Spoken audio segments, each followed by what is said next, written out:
Good morning बच्चों। तो हम लोग रिएक्शन मैकेनिज्म स्टार्ट करेंगे और रिएक्शन मैकेनिज्म में डायरेक्ट रिएक्शन मैकेनिज्म नहीं, डायरेक्ट रिएक्शन मैकेनिज्म में कुछ और है, लेकिन रिएक्शन मैकेनिज्म में जो सपोर्ट करने वाले एलिमेंट है उसमें बात करेंगे। तो जैसा कि हम सबसे पहले बात करेंगे आपके साथ इंडक्टिव इफेक्ट।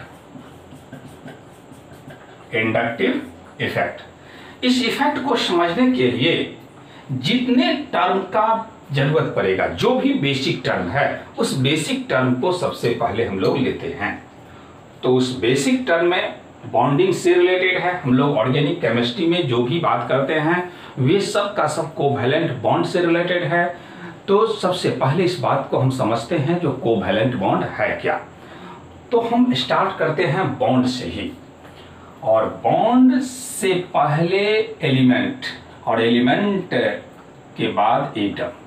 तो एलिमेंट क्या है? तो it is the purest substance in nature. Nature में सबसे प्योरेस्ट सबस्टांस को ही हम लोग क्या कहते हैं? एलिमेंट कहते हैं। एग्जाम्पल, यदि आप हाइड्रोजन कहते हैं तो ये अपने आप में एलिमेंट समझा जाएगा। कार्बन कहते हैं तो ये अपने आप में एलिमेंट समझा जाएगा। मतलब जो कुछ भी हम नेचर में देख रहे हैं और एक सिंगल नेम हम बोल रहे हैं, जैसे कि लोहा, आयरन, सिल्वर, गोल्ड, etc, वे सब का सब क्या बोलते हैं? एलिमेंट बोलते हैं।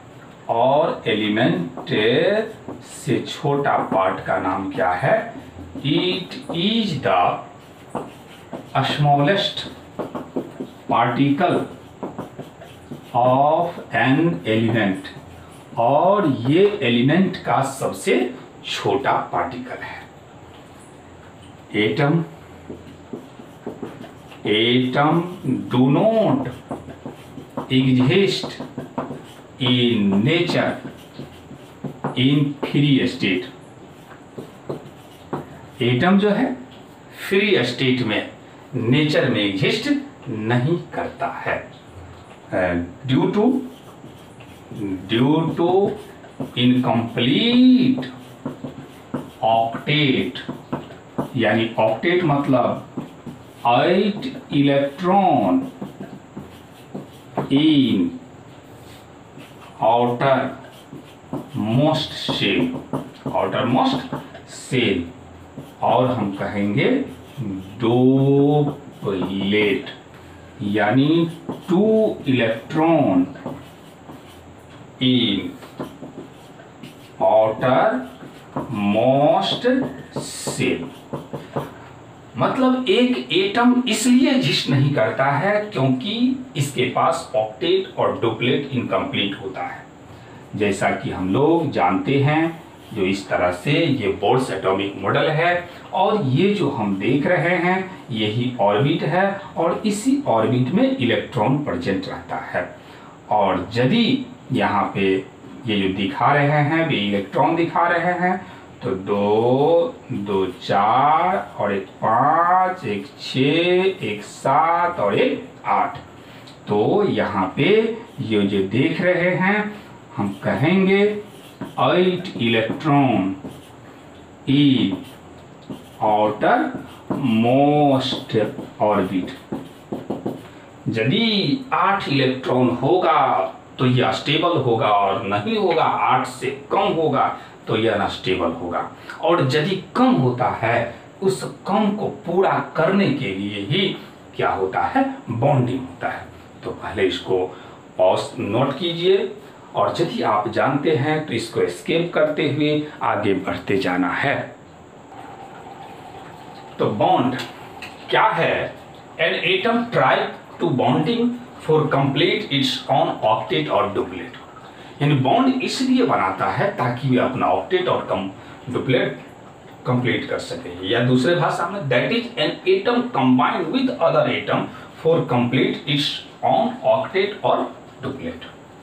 इन bonding only valence electron participate. Bonding में कौन इलेक्ट्रॉन पार्टिसिपेट होता है? Valence electron. तो कुछ जो वैलेंस इलेक्ट्रॉन है उसके बारे में आपको हम नॉलेज दे देते हैं। हाइड्रोजन का वैलेंस इलेक्ट्रॉन कितना 1, और बोरॉन का 3, कार्बन हो या silicon 4, nitrogen phosphorus 5, oxygen sulphur 6, fluorine chlorine bromine iodine 7। तो वैलेंस इलेक्ट्रॉन है क्या, इसको हम लिख देते हैं। Valence electron it is the outer most electron in an electronic configuration.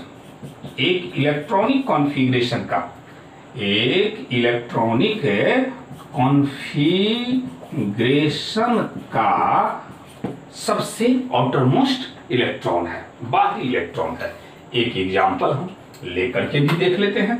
यदि हम क्लोरीन का बात करें, क्लोरीन का आप जानते हैं जो एटॉमिक नंबर 17 होता है, तो 1s2 2s2 2p6 3s2 3p5। देखिए इसको ठीक से, ये जो देख रहे हैं ये सेल है 1 2 2 3 3, ये सेल है। और ये जो s देख रहे हैं इसको सब सेल कहा जाता है, इसको सब सेल कहा जाता है या सब ऑर्बिट कहा जाता है। तो इसमें है कितना सेल वे देख लेते हैं हम लोग पहले। तो ये अपने आप में एक हो गया, ये और ये दोनों दूसरा ही सेल है, दोनों क्या है दूसरा ही सेल, और ये तीसरा सेल। मतलब कितने सेल है इसमें, तो 3, और 3 है तो स्टार्टिंग ये हो गया इनिशियल, यानी जैसे जैसे इधर की तरफ हम जाते हैं तो ये आउटर मोस्ट है। तो आउटर मोस्ट में ये इतना ही मत समझ लेना है, ये भी है, ये दोनों क्या है आउटर मोस्ट है।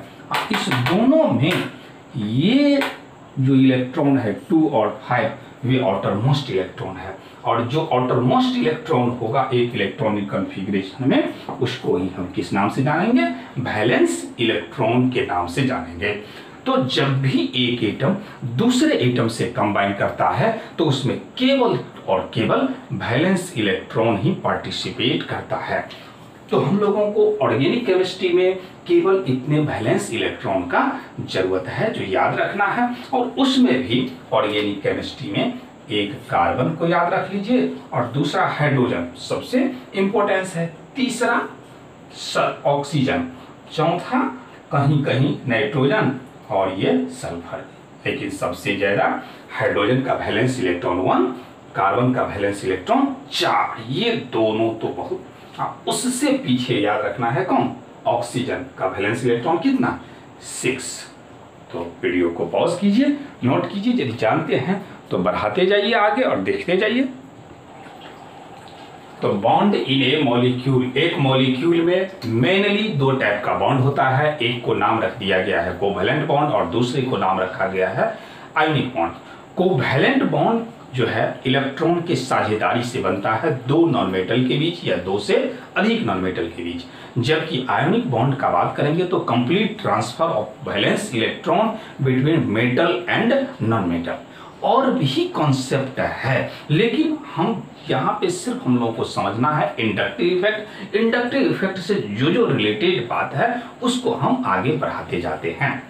तो इसी बात को हम एक्सप्रेस कर दिए हैं, जो it is form by sharing. Sharing का मतलब क्या होता है, साझेदारी ऑफ वैलेंस इलेक्ट्रॉन बिटवीन 2 और मोर नॉन मेटल। और यह क्या है, complete transfer of valence electron between metal and non metal. तो कुछ एग्जाम्पल हम दिए, जो एग्जाम्पल ऑफ नॉन मेटल। अब ये ना समझे जो केवल इतना ही है, हम उतना ही बात करेंगे जो ऑर्गेनिक के मैकेनिज्म में ऑर्गेनिक रिएक्शन हम लोगों को अच्छा से अच्छा कंप्लीट हो जाए। Example of metal, sodium potassium calcium magnesium इटिशियम। वीडियो को पॉज कीजिए, यदि जानते हैं तो एस्केप कराते जाइए आगे। तो यदि हम CH4 को ले लें, CH4 को, तो जैसे ही दो या दो से अधिक एटम एक साथ है तो उस सभी का एक ही मकसद होगा, अपने ऑक्टेट को या डुप्लेट को कंप्लीट करना। इस बात को हम समझ लेते हैं। सबसे पहले आप देखें कार्बन और हाइड्रोजन ये दोनों का दोनों नॉन मेटल है, और यदि नॉन मेटल है इसका मतलब हम समझेंगे जो इसमें कौन सा बॉन्ड होगा, कोवैलेंट बॉन्ड होगा। नॉन मेटल के बीच हम क्या जानते हैं, कोवैलेंट बॉन्ड। तो सबसे पहले हम समझ गए कोवैलेंट बॉन्ड। अब देखते हैं जो किस तरह से बॉन्डिंग होता है। कार्बन, इसके पास वैलेंस इलेक्ट्रॉन कितना होता है, 4। ये 4 हम लोग इस तरह से, ये जो इस तरह से दिखा रहे हैं इसका मतलब होगा जो कार्बन के आउटर मोस्ट सेल में दिखा रहे हैं। जैसा कि हम फिर इसी को ले लेते हैं, यहाँ पे ये न्यूक्लियस हो गया एटम का, और ये इस तरह से देख लीजिए कार्बन जब अच्छा से दिखा ही रहे हैं तो 1s2 2s2 2p कितना, कार्बन का जो एटॉमिक नंबर है वे कितना एटॉमिक नंबर होता है, तो कार्बन का एटॉमिक नंबर हम लोगों का 6 होता है। कार्बन का एटॉमिक नंबर 6, तो 1s2 2s2 2p2। तो ये कितना सेल है बाबू, क्या देख रहे हैं, सेल का नंबर कितना, तो 1। ये दोनों का दोनों एक ही सेल है, और एक ही सेल में अलग अलग सब सेल है, S और P। तो ये हो गया हम लोगों का इनर, और ये हो गया आउटर। तो कितना सेल, 2। तो ये जो देख रहे हैं ये आप न्यूक्लियस देख रहे हैं, और न्यूक्लियस बना हुआ होता है प्रोटॉन और न्यूट्रॉन। प्रोटॉन पे पॉजिटिव चार्ज और न्यूट्रॉन पे नेगेटिव चार्ज। ये आपका पहला सेल है, और फर्स्ट सेल में कितना इलेक्ट्रॉन है, तो 2। ये मत सोचिए जो दोनों का दोनों एक ही पाथ पे होता है, यदि दोनों एक ही पाथ पे होगा तब तो ये टकरा जाएगा। आप वैसा ही समझें जैसा कि हम लोगों का सोलर सिस्टम, सोलर आप जानते होंगे जो प्लैनेट है वे अलग अलग थोड़ा थोड़ा पाथ पे चेंजिंग है कि नहीं, उसी तरह से यहाँ भी चेंजिंग है। ये ना सोचे जो सर ये तो इससे टकरा जाएगा, ऐसा कभी नहीं होगा, ये थोड़ा सा का डिफरेंस है। फिर दूसरा सेल जो है, ये दूसरा सेल, और दूसरा सेल में इलेक्ट्रॉन देख लें आप कितना है, तो 2 और 2 4, तो 2 ले लेंगे और 2 4 ले लेंगे। लेकिन बार बार इतना ही बात समझा रहे हैं, ये जो अभी आप देख रहे हैं वे एक ही पाथ देख रहे हैं, यदि एक पाथ पे तो टकरा जाएगा। यही बात जाकर के बोर्ड साहब का मॉडल में गलत हो गया था, और तब जो हम लोग समझते हैं इलेक्ट्रिकल मॉडल समझते हैं, सोलर मॉडल समझते हैं, जो एक पाथ पे नहीं रहता है, थोड़ा सा ये डिफरेंस रहता है, ये डिफरेंस। तो ये जो हम दिखाए कार्बन का, जो ये 4 का 4 दिखाए वैलेंस इलेक्ट्रॉन, यही दिखाए हैं आउटर मोस्ट। तो जब एक कार्बन एटम के फॉर्म में रहेगा तो एटम तो फ्री स्टेट में एग्जिस्ट करता नहीं है, वे हमेशा प्रयास करता है या तो डुप्लेट या नहीं तो ऑक्टेट। कब, जब किसी दूसरे एलिमेंट के कांटेक्ट में आएगा तब। किसके कांटेक्ट में आए हुआ है, हाइड्रोजन के कांटेक्ट में, और हाइड्रोजन का वैलेंस इलेक्ट्रॉन मतलब हाइड्रोजन के आउटर मोस्ट में कितना इलेक्ट्रॉन, 1। तो ये 1 दिखा दीजिए। हाइड्रोजन का कितने हाइड्रोजन है, 4, तो 4 दिखाना होगा हमको, 4। अब ये हाइड्रोजन क्या काम करेगा, इस कार्बन से इलेक्ट्रॉन लेता है, इसी को कहते हैं शेल। ये एक इलेक्ट्रॉन लिया, फिर इसी तरह से ये भी हाइड्रोजन, ये भी हाइड्रोजन, ये भी हाइड्रोजन, इस तरह से देखें हाइड्रोजन के घेरा में कितना इलेक्ट्रॉन हो गया, 2। तो कहेंगे ये क्या पूरा कर लिया, कंप्लीट डुप्लेट, कंप्लीट डुप्लेट, ये अपना डुप्लेट पूरा कर लिया। तो जब ये डुप्लेट पूरा कर लिया, अब क्या काम करेगा, ये कार्बन जो सभी को एक एक इलेक्ट्रॉन दिया है, सभी से हम ये समझते हैं एक एक इलेक्ट्रॉन लेगा। अब देखें आप गौर से, इस कार्बन के घेरा में इलेक्ट्रॉन का नंबर कितना हो गया टोटल। तो टोटल यदि हम देखें तो 8 हो गया, यानी क्या कहेंगे, कंप्लीट ऑक्टेट। ये ऑक्टेट को कंप्लीट कर लिया। अब ये कंडीशन बना हुआ है, यदि 2 इलेक्ट्रॉन एक साथ हो तो एक लाइन दिखाएंगे। तो इस तरह से ये कितने लाइन हम दिखाएंगे, 4।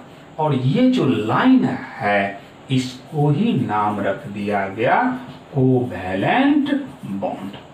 तो जैसे ही अब आपसे हम कहेंगे कोवैलेंट बॉन्ड है, और यदि एक बॉन्ड दिखा दें तो आपको याद रखना होगा जो कितने इलेक्ट्रॉन से बना हुआ है, तो 2 इलेक्ट्रॉन से बना हुआ है एक बॉन्ड।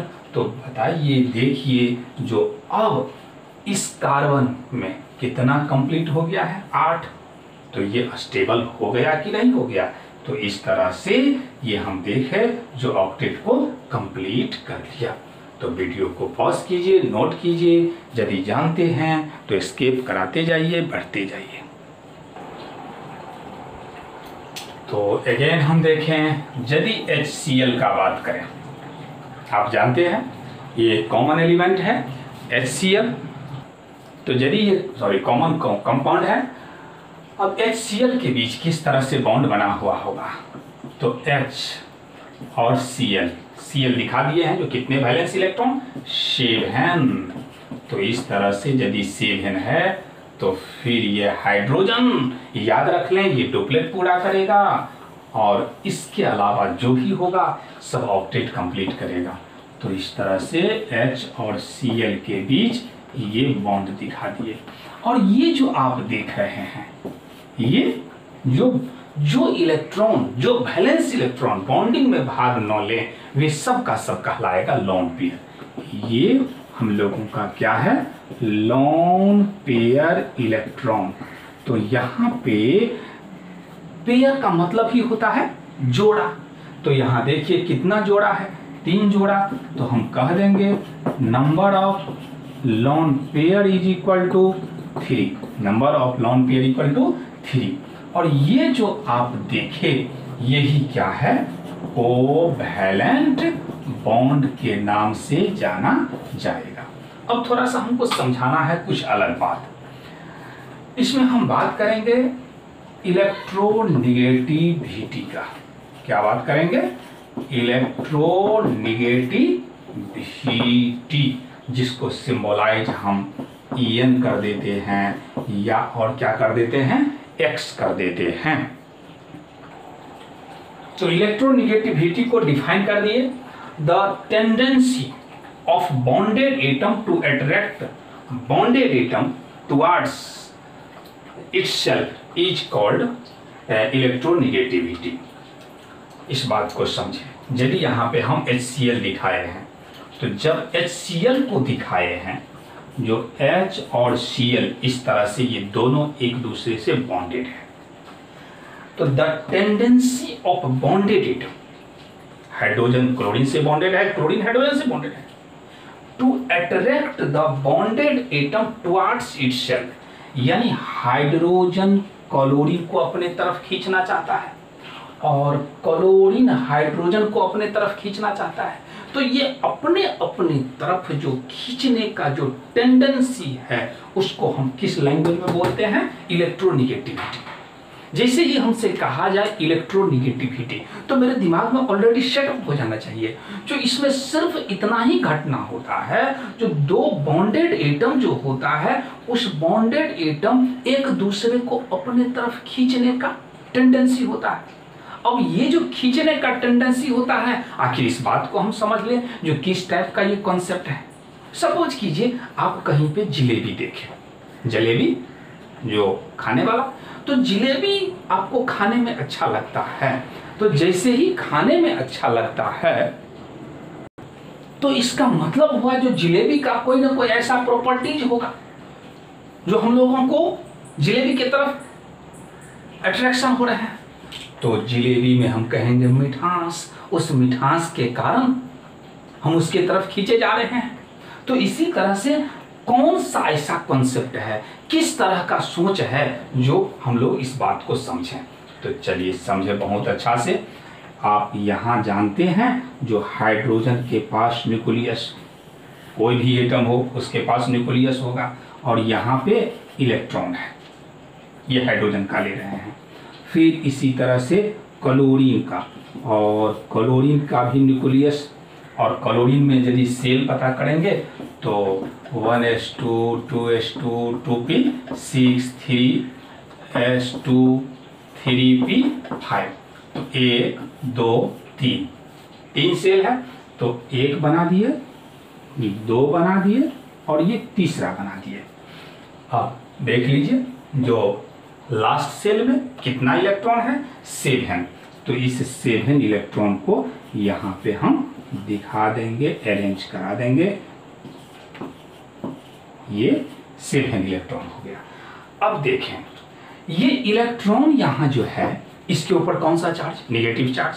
इलेक्ट्रॉन जैसे ही कहा जाए तो नेगेटिव चार्ज, और यहाँ पे हम क्या जानते हैं जो रहता है प्रोटॉन। अब प्रोटॉन के ऊपर कौन सा चार्ज होता है, तो पॉजिटिव चार्ज। यहाँ प्रोटॉन भी रहता है, न्यूट्रॉन भी रहता है, न्यूट्रॉन पर कोई चार्ज नहीं होता है। तो ये जो है अट्रैक्शन का मतलब होगा अपोजिट में होता है, अट्रैक्शन सेम में नहीं होता है। तो यहाँ पे जो ये जो न्यूक्लियस देख रहे हैं जिस पर प्लस चार्ज है, ये क्लोरीन के इलेक्ट्रॉन को अपने तरफ खींचता है, और यहाँ जो ये न्यूक्लियस आप देख रहे हैं क्लोरीन का न्यूक्लियस, इस क्लोरीन के न्यूक्लियस को कौन खींचता है, हाइड्रोजन का इलेक्ट्रॉन। क्या समझे बात, जो आप इतना ही समझें, जो एक एटम का इलेक्ट्रॉन दूसरे एटम के न्यूक्लियस को अपने तरफ खींचता है, और ये जो खींचने का जो पावर है, टेंडेंसी है, उसको हम किस लैंग्वेज में एक्सप्रेस करते हैं, इलेक्ट्रोनेगेटिविटी के रूप में एक्सप्रेस करते हैं। तो यहाँ पे जैसा कि हम आपको दिखा दिए, तो यहाँ हाइड्रोजन और क्लोरीन, तो क्या कहेंगे, हाइड्रोजन के इलेक्ट्रॉन को क्लोरीन का न्यूक्लियस खींचता है, और क्लोरीन के न्यूक्लियस को हाइड्रोजन का इलेक्ट्रॉन खींचता है। और ये जो खींचने का पावर है अपने अपने तरफ, उसको हम किस लैंग्वेज में एक्सप्रेस करते हैं, तो इलेक्ट्रोनेगेटिविटी के रूप में एक्सप्रेस करते हैं। तो पहले नोट कीजिए, जानते हैं तो पॉज करते जाइए, आगे बढ़ते जाइए। तो जैसे ही हम H और Cl को एक दूसरे के कांटेक्ट में लाते हैं, यानी बॉन्ड बनाते हैं, तो इस दोनों में से जैसे ही दो अलग एलिमेंट है, तो खींचने का जो पावर होगा वह निश्चित रूप से अलग होगा। जैसे ही नेचर में दो अलग अलग पार्ट होता है, उसका प्रॉपर्टीज क्या होगा, अलग अलग होता है।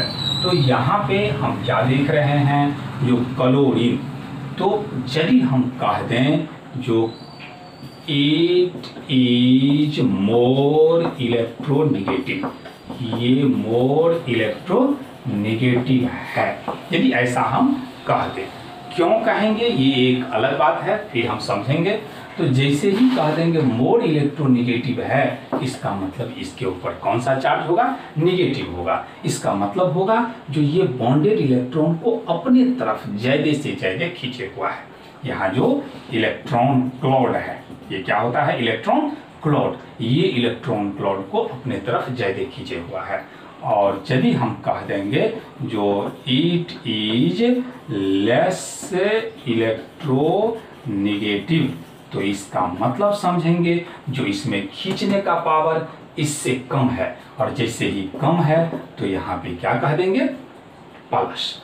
यानी जो दो अलग अलग एलिमेंट हो, तो एक पे माइनस होगा तो एक पे प्लस होगा, और यदि माइनस होगा इसका मतलब समझेंगे लेस वैल्यू ऑफ En, यानी इलेक्ट्रोनेगेटिविटी इसका कम है, sorry, more value of En, more value of En।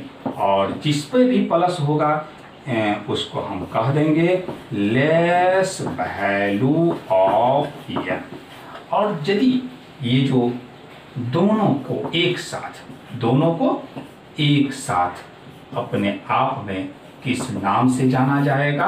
One dipole unit. क्या कहेंगे बच्चों?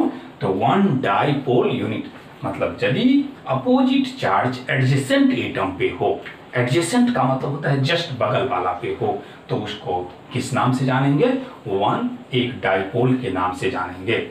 ये कह देंगे पॉजिटिव एंड ऑफ डाइपोल, और इसका नाम रख देंगे नेगेटिव एंड ऑफ डाइपोल। और इसमें खास बात है, ये जो बॉन्ड देख रहे हैं, इस बॉन्ड को नाम रख दिया जाएगा पोलर कोवैलेंट बॉन्ड। यानी जैसे ही दो डिफरेंट इलेक्ट्रोनेगेटिविटी के बीच हो तो वे बॉन्ड क्या कहलाएगा? Polar covalent bond. सपोज कीजिए ऐसा भी तो हो सकता है जो सेम नॉन मेटल के बीच हो, तो यहाँ पे दोनों में इलेक्ट्रॉन खींचने का टेंडेंसी क्या है? सेम है। और जब दोनों में इलेक्ट्रॉन खींचने का टेंडेंसी सेम है तो किसी पर न निगेटिव होगा न पॉजिटिव होगा, मतलब यहाँ पे चार्ज के मामले में जीरो होगा। और जैसे ही जीरो होगा मतलब इलेक्ट्रोनेगेटिविटी का कोई डिफरेंस नहीं है, तो उस सिचुएशन में ये बॉन्ड कहलाएगा नॉन पोलर कोवैलेंट बॉन्ड। क्या कहलाएगा? Non polar covalent bond. इस तरह से हम लोग कोवैलेंट बॉन्ड को कितने भाग में डिवाइड कर दिए? 2 भाग में। कोवैलेंट बॉन्ड जैसे ही कहा जाए तो हम कह देंगे एक का नाम होगा पोलर और दूसरे का नाम क्या होगा? Non polar. तो यदि हम पोलर कहते हैं तो ए और बी के बीच मतलब डिफरेंट एटम के बीच होगा, और यदि हम नॉन पोलर कहते हैं तो ए के बीच मतलब सिमिलर एटम के बीच होगा। तो वीडियो को पॉज कीजिए, नोट कीजिए, आगे बढ़ते जाइए। तो अगेन हम देखें, समझे इस बात को। इस तरह से जो एलिमेंट सजाया गया है इसका नाम पीरियड रखा गया है, और ये जो ऐसा अरेंजमेंट है वे अपने आप में एक ग्रुप है। तो जैसे जैसे हम लोग एक पीरियड में ये लेफ्ट पार्ट कहलाता है और ये क्या कहलाता है? Right part. तो जैसे जैसे लेफ्ट टू राइट जाते हैं EN क्या होता है? इंक्रीज करता है। और एक ग्रुप जो देख रहे हैं इसको हम टॉप कहेंगे और ये क्या है? बॉटम। तो जैसे जैसे टॉप से बॉटम जाते हैं तब पर भी EN डिक्रीज करता है। लेकिन हम लोगों को ये इंपॉर्टेंस यानी EN ऑर्डर याद रखना है। पूरे एलिमेंट में सबसे ज्यादा, पूरे एलिमेंट में, दुनिया में जो भी एलिमेंट है सबसे ज्यादा फ्लोरीन का है, उसके बाद ऑक्सीजन का है, उसके बाद नाइट्रोजन का है, उसके बाद क्लोरीन का है, कार्बन का है और हाइड्रोजन का है। यानी अभी तक जो आपको हम आई इफेक्ट के लिए इंट्रोडक्शन दिए, बस इसको बचा के रखें। जो हम जानते हैं जो EN का ऑर्डर ऐसा होता है। तो कुछ और बात लेते हैं, पहले इसको नोट कीजिए। तो और कुछ हम बात लेते हैं साइज से रिलेटेड है। साइज मतलब रेडियस। जैसा कि हम जानते हैं carbon, silicon, germanium, tin, lead, ये अपने आप में एक ग्रुप हो गया। ये बात तो आप समझ गए। और ग्रुप में जैसे जैसे हम नीचे की तरफ जाएंगे तो साइज इंक्रीजेज। क्या कह देंगे? साइज क्या हो रहा है? बढ़ रहा है। तो यदि C हो और C प्लस हो तो प्लस कब कहलाएगा? जब इलेक्ट्रॉन को रिमूव कर दिया जाए। और जब इलेक्ट्रॉन को रिमूव कर दिया जाएगा तो साइज घट जाएगा। यानी साइज इस दोनों में जो है कार्बन का बड़ा और C प्लस का छोटा। इसी तरह से C माइनस, और माइनस कब कहलाता है? जब इलेक्ट्रॉन ऐड होता है। तो यदि हम फिर साइज का बात करें तो कार्बन का माइनस का बड़ा और इसका छोटा। तो फाइनली यदि बात करें तो सबसे बड़ा माइनस वाला का, उससे छोटा न्यूट्रल का और उससे छोटा प्लस का। मतलब प्लस के कारण साइज क्या होता है? घटता है। प्लस के कारण साइज घटता है। तो हम कह दें due to due to positive charge size of atom decreases. अब ये साइज जो कुछ लोगों को समझ में नहीं आया होगा, साइज का मतलब क्या? यदि हम सेब लें तो सेब इतना बड़ा, इतना बड़ा, इतना बड़ा, इतना बड़ा, मतलब जैसे जैसे हम नीचे की तरफ जाते हैं तो साइज क्या हो रहा है? बढ़ रहा है। और एक पॉइंट इसमें याद रखें, जो size of atom inversely proportional, size of atom जितना ही बड़ा साइज होगा उसका इलेक्ट्रोनेगेटिविटी उतना ही कम होगा। तो इनवर्सली हो गया, जो value of En, value of क्या कह देंगे? En, मतलब साइज बड़ा एटम का तो En का वैल्यू क्या? छोटा। तो चलिए आपसे हम पूछ रहे हैं जो C+ और C में बताइए En किसका बड़ा? तो आप देख लिए जो C+ का साइज छोटा है, और यदि साइज छोटा है तो वैल्यू ऑफ En क्या होगा? ज्यादा होगा। सपोज कीजिए यहाँ पे डबल प्लस है और यहाँ पे सिंगल प्लस, तो जब प्लस के कारण साइज घटता है तो जितना ज्यादा प्लस होगा साइज उतना ही कम हो जाएगा। तो फिर कह देंगे En का वैल्यू इसका क्या होगा? ज्यादा होगा। वीडियो को पॉज कीजिए, नोट कीजिए। तो देखें हम लोग हाइब्रिडाइजेशन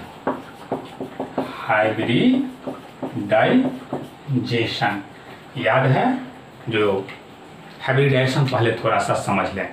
यदि एक गिलास पानी लेते हैं और एक गिलास जूस लेते हैं और दोनों को मिला देते हैं तो 2 गिलास जो बनेगा उसमें पानी और जूस दोनों रहेगा, तो उसी को कहते हैं हाइब्रिड, और उस मिलाने की प्रक्रिया को कहते हैं हाइब्रिडाइजेशन, और जो बना उसका नाम है हाइब्रिड मिक्सचर।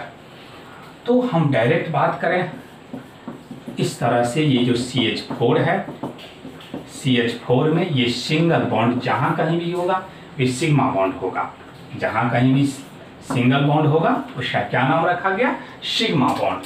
और नंबर ऑफ सिग्मा बॉन्ड और फिर हाइब्रिडाइजेशन। तो यदि सिग्मा बॉन्ड 2 होगा तो हाइब्रिडाइजेशन sp कहलाता है, यदि हाइब्रिडाइजेशन 3 होगा तो sp2 कहलाता है, और यदि 4 होगा तो sp3 कहलाता है।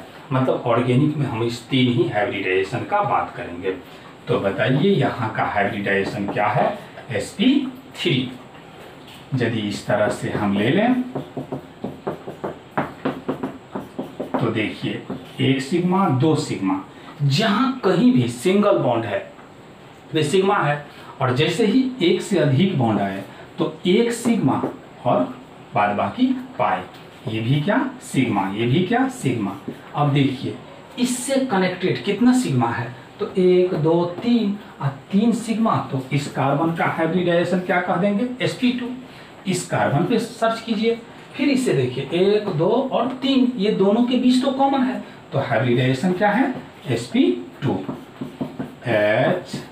HCH।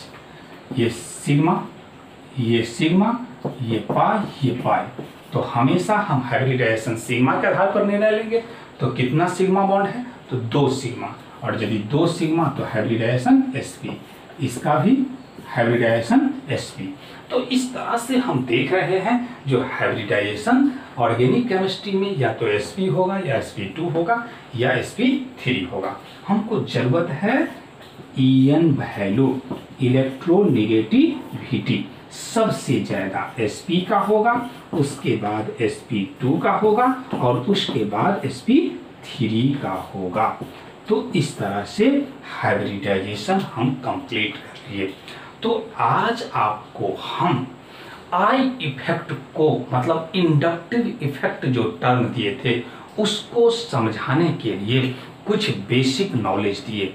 आप लोगों को मैं ऐसा कर दूंगा ऑर्गेनिक, जो ऑर्गेनिक कमांड हो सके, तो उसके लिए जो जरूरत था, अब अगले क्लास नेक्स्ट क्लास में हम डायरेक्ट इंडक्टिव इफेक्ट, लेकिन जितना आज अभी दिए इसको आपको कई बार देखना होगा, समझना होगा, इतना ही में हम पूरे इलेक्ट्रोनिगेटिविटी, इसका मतलब है जो इंडक्टिव इफेक्ट किससे रिलेटेड है, इलेक्ट्रोनिगेटिविटी से है। मतलब इलेक्ट्रोनिगेटिविटी जितना क्लियर होगा आपको, ये इंडक्टिव इफेक्ट उतना ही आसानी से क्लियर हो जाएगा। तो बस आज के लिए इतना ही। Best of luck.